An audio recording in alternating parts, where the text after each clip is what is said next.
안녕하세요. 일산 큐레이터 현주쌤입니다. 오늘은 일산 큐레이터 현주쌤의 책 만나기 녹화본으로 준비를 했는데요. 오늘은 박웅현 작가님의 문장과 순간. 박웅현 작가님이 삶 속에서 마주치는 이 문장들, 질문들을 본인의 생각과 함께 책을 이렇게 책으로 이렇게 나왔는데요. 제가 오늘은 책 중에서 제가 한번 이야기 나누고 싶은 몇 문장들과 그 순간들을 한번 발췌독을 해서 준비해 왔습니다. 인생은 내가 생각한 방향으로 흘러가지 않는다. 하지만 훌륭할 수 있다. 내가 생각한 방향에만 답이 있는 것은 아니다. 답은 모든 방향에 있다. 순간순간에 집중할 일이다. 제가 일산 큐레이터 현주쌤이잖아요. 저의 어떤 그 하루의 일상 속에 어떤 여러 가지 방향을 펼쳐두고 하루하루를 살아가는 것 같아요. 우리가 학교에서 배운 것은 정답을 배웠지만 저는 살아가는 그 과정에서 수많은 질문들을 통해서 그 질문은 저의 또 새로운 방향을 안내해주는 길이라고 생각을 하거든요. 그래서 어떤 답을 찾아가는 게 아니라 내 하루에서의 새로운 질문이 탄생이 되면 그 질문들을 통해서 또 다른 방향, 그래서 저는 그 순간에 내가 어떤 상황과 마주하고 있는지에 굉장히 집중을 하면서 밀도 있게 시간을 보내는 것 같습니다. 여러분들은 내 하루, 인생이라고 하면 굉장히 길어 보이잖아요. 그렇지만 저는 항상 내 하루에 나의 인생이 다 담겨 있다라고 생각하고 하루하루를 살기 때문에 그 순간순간에 집중할 수밖에 없잖아요. 우리가 내 인생에 어떤 펼쳐진 전체가 내 하루의 조각들이 모여서 일산 그래도 현주쌤이라는 인생에 이렇게 쭉 펼쳐지는 거라고 저는 생각을 하거든요. 그래서 그 순간순간에 나는 무엇에 집중하고 있는지가 또 저의 인생의 한 조각을 조각과 조각을 이렇게 만드는 거 아닐까라는 생각이 들었습니다. 만약 당신이 저녁 식사에 흥미진진한 대화를 하고 싶으면 관심을 가져라. 만약 당신이 재미있는 글쓰기 소재를 원한다면 관심을 가져라. 만약 당신이 재미있는 사람을 만나고 싶으면 당신이 만나는 사람들, 그들의 삶, 살아온 역사, 이야기에 관심을 가져라. 관심을 갖는 기술을 연마하면 당신이 만나는 사람들 대부분이 매력적인 스승이 될 수 있다. 그렇다. 30초 만에 인생은 바뀔 수 있다. 제가 이 관심 가지는 것을 굉장히 탁월하게 잘 하는 편인데요. 그래서 제가 유치원 현장에 있으면서 10년 넘게 원장 칼럼이라는 글을 이렇게 매주 한 편씩 적을 수 있었던 것이 아이들에 대한 관심, 그리고 부모님의 삶에 대한 관심, 그리고 그 주변 사람들에 대한 관심, 그리고 나의 가족들에 대한 관심, 그리고 내가 정말 관심 가지는 거에 대한 관심들이 다 엮여져서 글로 이렇게 쓰여졌던 것 같은데, 저는 지금 현재도 마찬가지 저와 함께 관계되는 사람들에게 모든 관심이 있는 것 같아요. 특히 제가 그 유치원 현장에서 부모 교육을 아주 오랫동안 했었는데요. 항상 부모님들께 말씀드리는 게, 보통 부모는 아이가 태어나면 내가 부모로서 어떻게 아이들에게 무엇을 해야 되나에 굉장히 집중을 하는데, 저는 내가 보는 아이의 모습에 집중하지 말고, 아이들이 보는 나의 모습에 집중하시라라고 말씀을 드려요. 그리고 내가 아이들에게 무언가를 이렇게 뭐 안내해주고 가르쳐주고 이런 역할을 하려고 애쓰지 말고, 우리 아이에 대해서 깊게 탐구를 해보시라. 그래서 우리 아이 탐구 생활이라는 타이틀로 또 여러 영상도 만들고 했었는데요. 아이들을 모르잖아요, 우리가. 아이가 왜 지금 우는지, 아이가 지금 무슨 옷을 입고 싶은지, 아이가 무엇을 먹고 싶은지, 그리고 얼만큼의 양을 먹고 싶은지, 언제 씻고 싶은지, 그리고 언제 잠을 자고 싶은지, 그리고 내일 아침에 언제 일어나고 싶은지, 이걸 다 모르면서 우리 부모님들은 부모님이 정해놓은 어떤 시간과 어떤 패턴에 아이들을 계속 맞추려고 하니까 아이들이 어렸을 때는 그걸 잘 모르고 그냥 부모님에게 맞춰서 이렇게 하지만 어느 순간 되면 그런 말씀을 하시죠. 우리 아이가 달라졌어요. 그렇지만 우리 아이가 달라진 게 아니라 그럴 때는 우리 아이가 자기가 나의 생각과 너의 생각이 달라라는 이 자아가 생기는 시기죠. 그런데 계속 뭐 부모님들은 또 내가 이야기한 거에 아이들이 반했을 때는 우리 아이가 달라졌어요 라고 말대꾸를 해요. 막 이렇게 하는데 한번 부모님의 어떤 내가 내 아이에게 하는 말을 탐색해 보시면 내가 과연 우리 아이의 관심, 우리 아이의 시선에 따라가면서 아이에게 이렇게 말을 하고 있나? 대화를 하고 있나? 그래서 저는 이제 큰아이도 이제 25살이 됐고, 둘째가 이제 올해 18살이 되었으니까, 항상 되게 물어봐요. 뭐든지. 뭐, 지금도 내일 아침에 몇 시에 일어날 거니? 내일 아침에 밥을 먹을 거니? 먹으면 무엇을 먹을 거니? 언제 먹을 거니? 또, 오늘은 뭐, 오늘의 하루 일과는 어떻게 되니? 또 저와 시간을 맞춰야 되는 분은 또 시간을 맞춰야 되는 일정이 있고, 뭐, 그러면서 정말 세세한 거 하나까지를 다 물어보죠. 왜냐하면, 저도 매 순간 저의 어떤 상황과 이걸 잘 모르니까, 제가 그 순간에 아이의 어떤 것들을 다 안다고 할 수 없잖아요. 그때그때 달라질 수도 있고, 방금 이 옷을 입고 싶다가 또 금방 마음이 바뀌어서 저 옷이 입고 싶은 것처럼 내 마음이 왔다 갔다 하는 것처럼 아이들도 마찬가지라고 생각해요. 그래서 그렇게 관심을 갖다 보면 되게 흥미로워요. 나는 이만큼을 알지만 내가 주변 사람들, 내가 만나는 사람들이 나의 스승이라고 생각하면 그 사람들을 통해서 저는 굉장히 많은 배움을 확장시키거든요. 지금도 마찬가지. 그래서 당신이 만나는 사람들 대부분 매력적인 스승이 될 수 있다. 이 말에 정말 저도 공감하고 이것을 실천하기 위한 삶을 살고 있는 것 같습니다. 흔히 하는 말, 역지사지, 남의 입장에 되어 본다는 말, 이 말이 아름답다고 생각한다. 동시에 생각해 본다. 이것이 진정 가능할까? 인간은 정말 온전히 남의 입장이 되어 볼 수 있을까? 소설가 김훈은 자신의 단편 소설 화장에서 암투병으로 고통스러워하는 아내를 바라보는 남편의 심정을 이렇게 묘사한다. 아내가 두통 발작으로 시트를 차내고 머리카락을 찧어 뜯을 때도 나는 아내의 고통을 알 수 없었다. 나는 다만 아내의 고통을 바라보는 나 자신의 고통만을 확인할 수 있었다.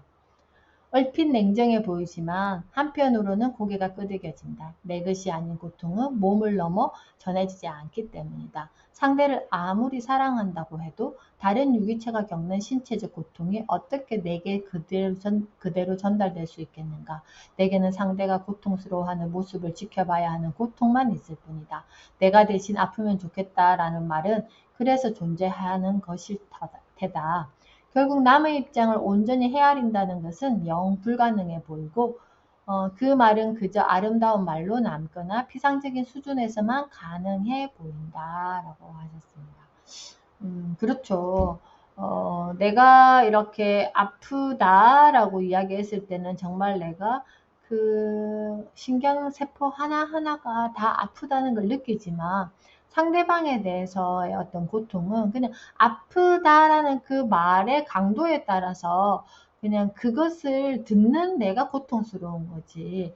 그 고통을 내가 다 느낄 수는 없잖아요. 그렇지만 저는 이 역지사지의 입장에서 그런 생각을 해요. 이 어떤 사람과 나의 관계가 좀 불편한 관계가 되었을 때 그 사람의 어떤 그 내뱉는 말, 행동들이 왜 지금 그런 상황에서 그런 말과 행동들로 이어졌을까라고 역지사지의 어떤 뭐 이렇게 생각을 많이 하는 편이거든요.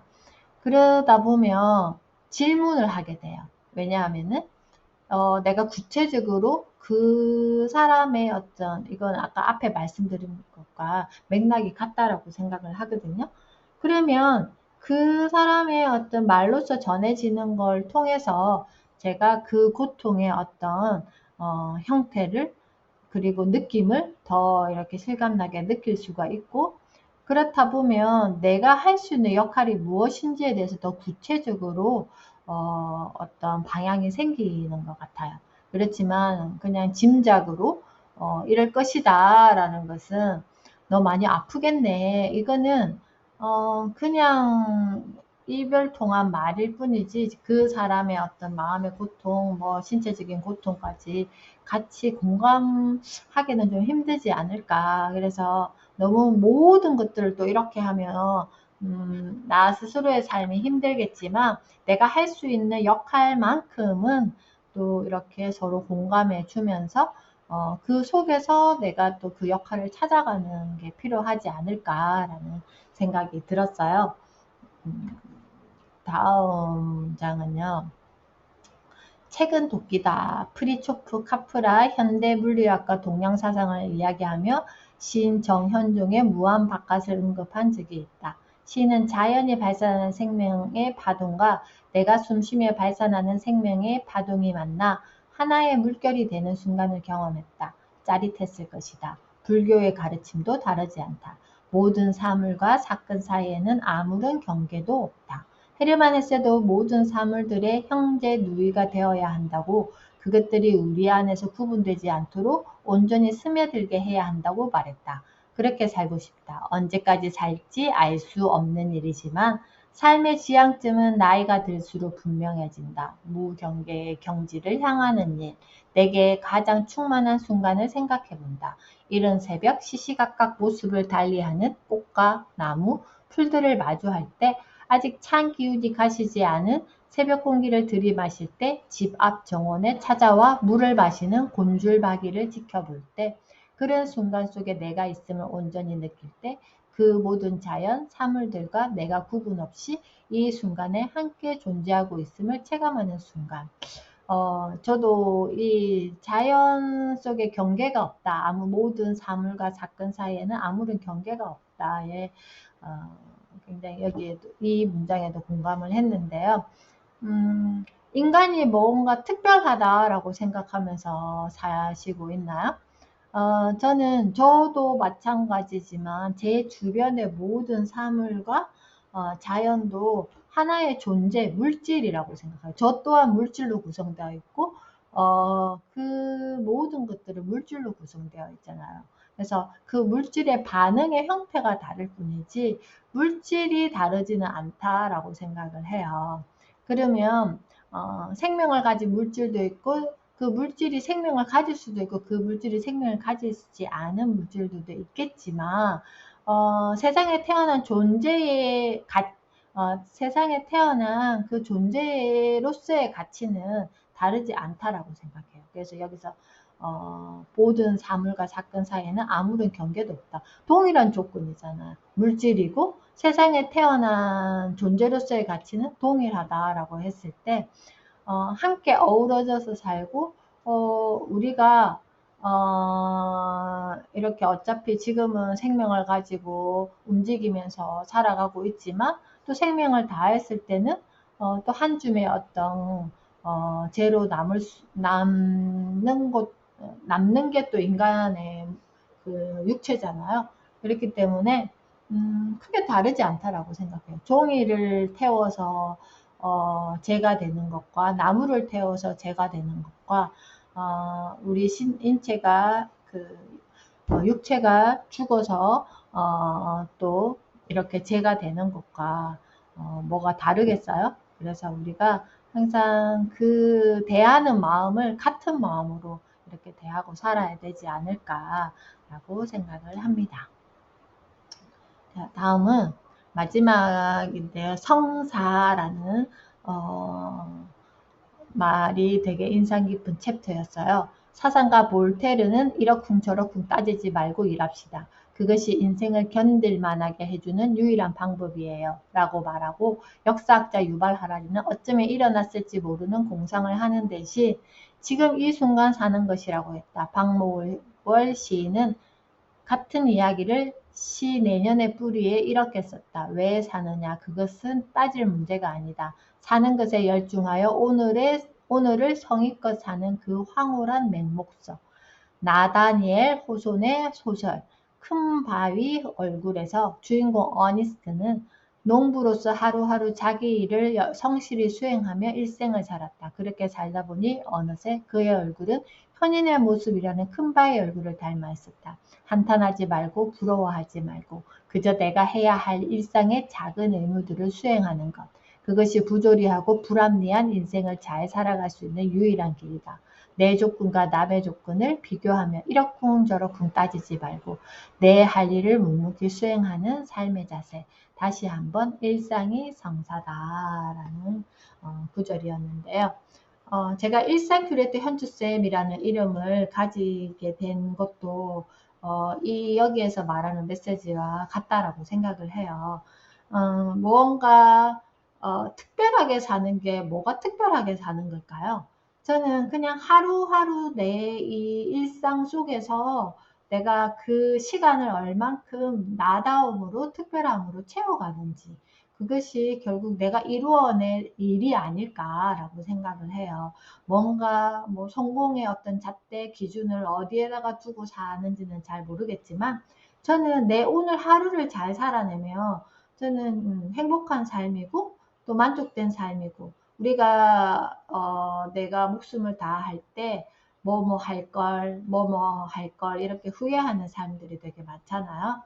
저는 할 거를 안 남기고 사는 게 저의 삶의 어떤 방향이기 때문에 그냥 하고 싶은 거는 오늘 하고 그 대신에 그 하루의 시간을 시간에 대한 것도 굉장히 가치 있게 생각을 해요. 그래서 시간 귀하게 나에게 주어진 이 시간을 내가 어떻게 귀하게 만나고 있는지가 되게 중요하고 그 만남 속에서는 또 그것들이 모여서 저희 어떤 인생의 하나의 또 페이지가 되지 않을까라고 생각을 합니다.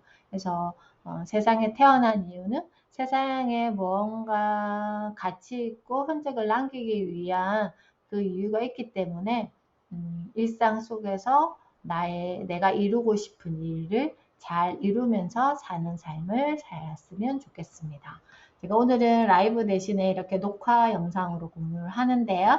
다음 주에는 라이브로 만나 뵙도록 하겠습니다. 감사합니다.